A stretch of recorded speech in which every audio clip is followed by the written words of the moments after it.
Assalamualaikum, selamat siang anak-anak. Kembali dengan Ibu Rizky. Ibu Guru akan menjelaskan sedikit materi, yaitu teks pidato persuasif. Ada yang tahu pengertian pidato itu apa? Jadi, pidato merupakan salah satu kegiatan berbicara di depan umum atau berorasi agar dapat menyatakan pendapatnya atau memberikan suatu gambaran pada suatu hal. Oke, dicatat ya pengertiannya pidato itu. Lalu, ada yang tahu nggak orang yang melakukan pidato itu disebut apa? Hayo. Siapa? Ya, orator. Orator itu merupakan orang yang melakukan pidato. Nih, karena udah tahu pengertian pidato, lanjut ke yaitu materi pokoknya, yaitu pidato persuasif. Ayo, ada yang tahu pidato persuasif itu apa anak-anak? Ya, pidato persuasif merupakan salah satu metode yang dilakukan memiliki tujuan untuk menarik perhatian para pendengar sehingga dapat mempengaruhi khalayak. Jadi kalau ada orang melakukan pidato, kalian tuh pasti akan tertuju dan kayak menghayati dan memahami dan mendengarkan apa yang disampaikan oleh seorang pidato. Seperti itu anak-anak. Nah, setelah kita udah tahu pengertiannya pidato dan pengertian pidato persuasif, tentu pasti ada tujuan. Nah, tujuannya apa anak-anak? Kalau boleh tahu, Ibu Guru pengen denger dong. Tujuannya apa? Jadi, tujuan pidato yaitu untuk menggerakkan masyarakat untuk melakukan sesuatu. Nah, anak-anak ada yang tahu tujuan pidato itu apa? Contohnya? Jadi, pidato tujuannya itu misalnya seperti ajakan untuk mencintai dan membela tanah air. Lalu selanjutnya yaitu menghindari persekusi. Dan yang terakhir apa? Ya, himbauan untuk menjalankan program hidup sehat. Seperti itu anak-anak. Nah, dari semuanya itu setelah ada pengertian, tujuan, lalu apa? Ya, yaitu metode pidato. Jadi metode pidato itu ada berapa anak-anak? Ada 1 kah? 2? 3 atau 4? 4, 3, 2 atau 1? Jadi metode pidato itu ada 4. Apa saja kalau boleh tahu? Ada 4. Ya, yang pertama itu metode impromptu. Lalu yang kedua yaitu metode menghafal. Lalu yang ketiga metode naskah. Dan yang terakhir metode ekstemporan. Nah, dari 4 metode itu kita jelaskan dulu yuk pengertiannya masing-masing. Jangan lupa dicatat ya anak-anak. Nah, dari 4 metode itu kita jelaskan dulu yuk materinya. Yang pertama apa? Metode impromptu, yaitu metode yang tidak ada persiapan. Jadi kita kalau melakukan sebuah pidato belum ada persiapan, jadi kita tuh seadanya, apa adanya, kayak gitu, kayak semampu kita, sebisanya kita, seperti itu. Itu sebuah metode impromptu. Lalu yang kedua apa anak-anak? Ya, metode menghafal, yaitu metode berpidato yang dilakukan dengan cara menghafal. Nih, siapa nih yang suka menghafal pidato? Banyak pasti. Karena apa? Karena kalau kita tidak tahu, belum memahami pidatonya, kita boleh menghafal. Menghafalnya tuh boleh sama plek sama di naskahnya, atau bisa juga agak berbeda tapi kita benar-benar menghafal. Nah, itu seperti itu. Nah, selanjutnya apa? Metode naskah. Jadi, pengertian metode naskah itu yaitu metode pidato yang dilakukan dengan cara membaca teks. Jadi, nih ibu guru sedang melakukan pidato sambil membawa naskah. Jadi, kita berpidato sambil membaca naskahnya. Nah, itu seperti itu. Nah, selanjutnya yang terakhir apa?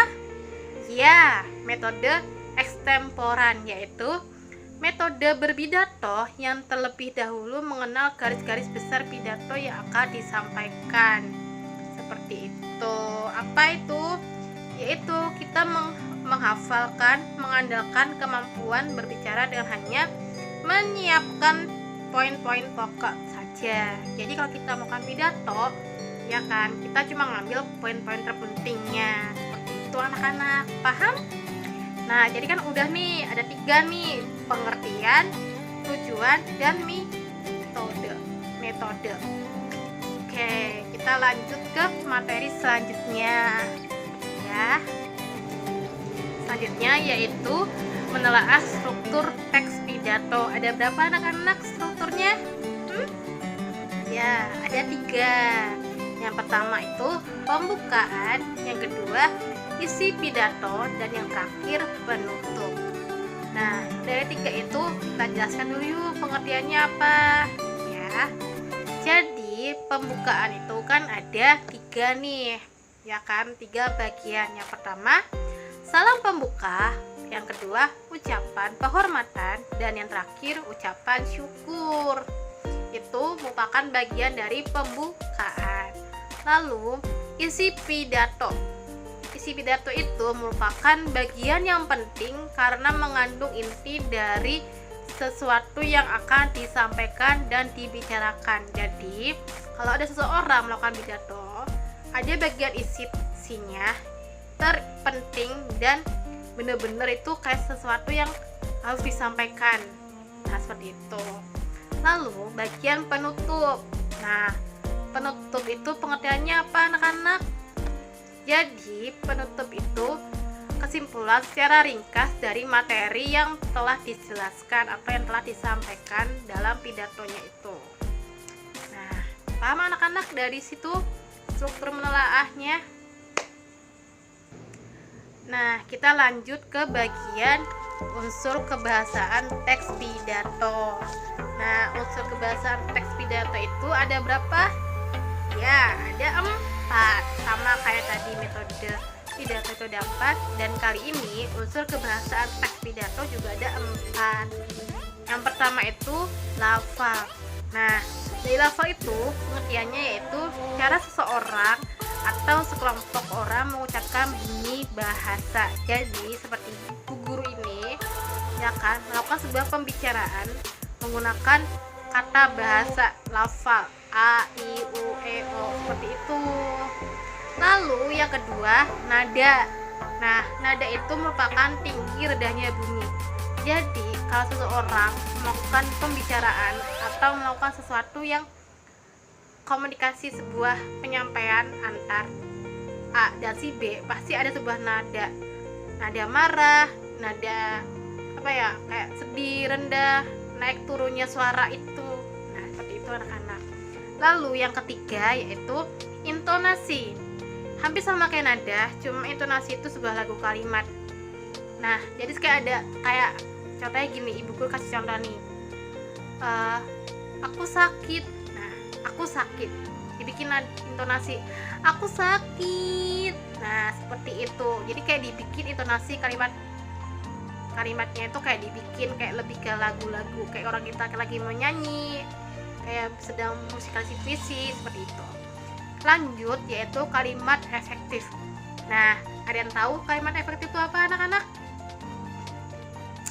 Ya, kalimat efektif itu kalimat yang sesuai dengan kaidah bahasa baik ejaan maupun tanda bacanya sehingga mudah dipahami oleh pembaca atau pendengarnya. Jadi, kalimat efektif itu harus benar-benar tepat, yaitu kata-kata, tanda-tandanya itu tepat, gak boleh ada yang salah, karena itu juga bisa mempengaruhi dalam menyampaikan atau mendengarkan sebuah pembicaraan kayak gitu. Jadi kalau kita nih naskah ada kesalahan kata, tanda, atau seperti apa ya, kayak ada ejaan tipe kesalahan kata, itu bisa mempengaruhi orang kalau sedang melakukan pembacaan seperti itu. Jadi kalau orang mendengarkan pun juga akan berpikir kok ada yang salah, ada yang keliru seperti itu. Jadi gimana pun kalian sebagai anak-anak kelas 9, jadi harus benar tahu kalimat efektif itu harus benar, kata-katanya, tandanya, titik, koma, petik, segala macam seperti itu. Nah, dari semua itu udah paham anak-anak? Insya Allah pasti paham ya. Lanjut.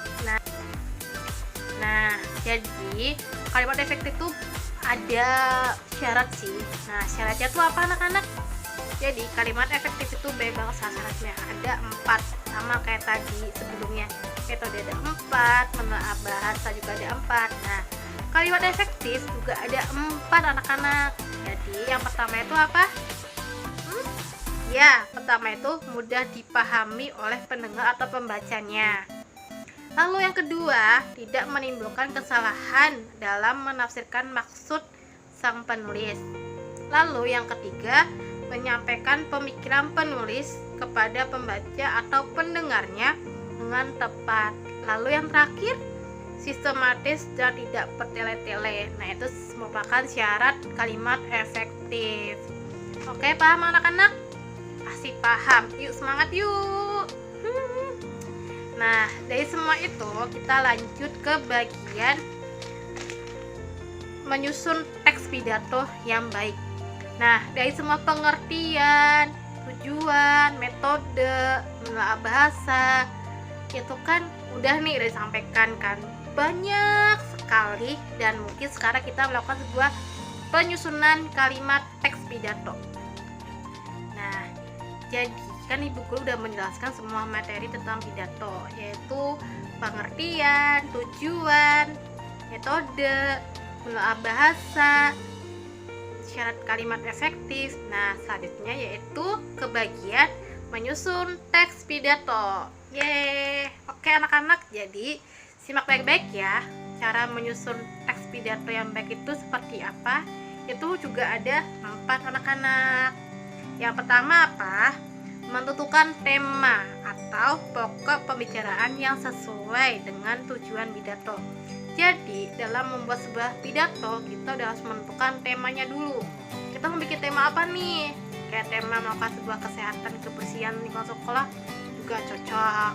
Atau temanya tuh tentang keagamaan juga bisa. Kayak kita kayak lagi melakukan sebuah ceramah seperti itu.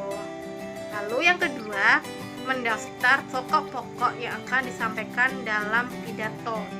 Jadi kita membuat sebuah daftar dulu, apa sih yang harus disampaikan, bagian pokok-pokoknya pidato itu. Nah, seperti itu anak-anak. Lalu setelah itu bagian ketiganya itu menyusun kerangka pidato yang mengandung 3 bagian pokok tadi. Nah, apa sih tadi bagian pokoknya? Ada 3 loh, yaitu pembuka, isi pidato, dan penutup. Seperti itu anak-anak. Lalu yang terakhir yaitu menyusun kalimat-kalimat pidato yang sesuai dengan tema, dengan kata-kata yang bahasa baik. Seperti itu. Jadi kalau kita membuat nih udah dari 1, 2, 3 udah kelar nih pidatonya, kita bikin nih kata-kata yang baik. Jadi kayak agar kita tuh kalau menyampaikan pidatonya tuh mudah dipahami dan bisa diterima oleh pendengar. Seperti itu anak-anak. Nah, dari semua materi ibu guru jelaskan, ada yang ditanyakan atau kurang, masih ada yang menjanggal seperti itu, boleh banget sekali komen di sini.